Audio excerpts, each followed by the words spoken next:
privaatõigus seal, elagu seal surmani, kui tahab. Ja kui ta mingi... Aga kus see korter on siis? Mida? Kus see korter on siis? Kõige ilusamas majas, Alasi 33, see roheline maja. Alasi 33? Jaa. Normaalne. Kui seal olid tellingud, ma läksin ükskord aknast sisse nagu mereröövel ja sellele Aivarile ütlesin kohe, ja ma olin maas, muidu ma panen jõksu litakaid saadra. Täitsa lõpp. Mis veel uuemad siis? Ikka vanaviisi, jah? No jah. Täna käis üks naine mul külas. No. Jumala õnn, et lesbid ja. Lesbi oli või? Täitsa lõpp. Super. Kuulasin, tead, või see, mängisin talle klaverikontserdi ära. Saime väiksed kingituste vahetused teha ja... Mis ta kinkis sulle siis? Tema kinkis mulle nii palju Bacardi rummi. See on ka kallis, kurat ju. No jah, aga ega ta on ise ka kallis naine, elab seal Riiamäel 3. korrusel, aga no, ta on kõva tibi. Tal on niuke tutvusringkonna. Noor või? 37. 37 või? Vähe. Siis on ikka nooruke veel. Mina olevat 36. Sa oled 36 või? Ei, ma olen ikka 37 või kui vana ma olen. Mina ka enam ei mäleta. See ka vanadus. Küll ta meelde tuleb. Eks ta ajapikku tuleb ikka ju. No kas ma olen nüüd 36 või 7? Minu arust olen 7 ja lähenen 8 poole, aga võib-olla olen 6 ja lähenen 7 poole. Hemba kumba? Jah. See ei ole vahet, jah. Vanadus ei ole mingi rõõm. Mis te veel naisega tegite siis? Millise naisega? Selle lesbiga? Lesbiga, jah? Ei, kus sa hullu? Ega ma teda näpu otsaga ei puuduta.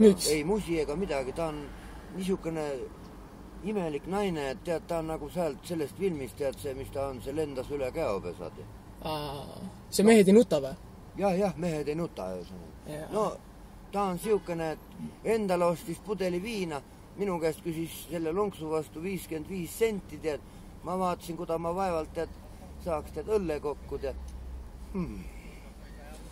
Täitsa lõpp. Tahtis minu veel, et ma saadan ta bussi peale, et siis nurub need viimased sendid ka välja. Jumal tänatud, ma vähemalt ühe õlle sain. Jah. Temal on üks partner, keda tema ajab taga, nii et see tahtvad talle kohtusüüdistuse teha, ahistamise ja tead, lesbide välja. Ja. Hea, kui autol kongs taga. Kuiskilt kuulsid, sa oskad marvasti räppida ka ju? Oskan küll. See Coca-Cola kohvikus on tore. No. Coca kohvikus seal väikses on istuda nii hea ja lihtsalt istuda ja endal kohvi juues ütelda, et küll on hea, pole vaja mõtelda, kuid mõtelda on mõnus ja tõtelda siis pole vaja. Hõika, olen tühi, küll ma vastu kajan.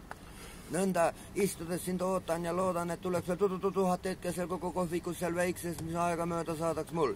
Tõuseb tass, tõuseb kass, tõuseb ka nurgapealne kass ja mõtleb, elu on plast, hakkas siit.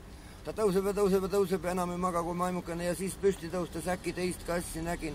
Jah, ei olnud mul ei naist ega kassi, armastasin vaid oma kantrabassi. Ja, see sama lugu oli seal päris hea. Pirol ka vist kellegiga räppisid sa niimoodi, jah? Ja. Seal ta üles võeti. Ja. See oli päris hea, jah? Aga mul virutati 200 luuletust ära. Kus ära võeti? Miljuse Mati mingisugune pruut käis minu pool bussijaamast, leidsin öösel, tirisin enda poole, andis mulle 25-ka, siis andsin talle selle ühe tähtsa luureraamatu ära, selle sain tagasi, kurat pani minu kassetiga pihta või selle minu luureraamatu pihta.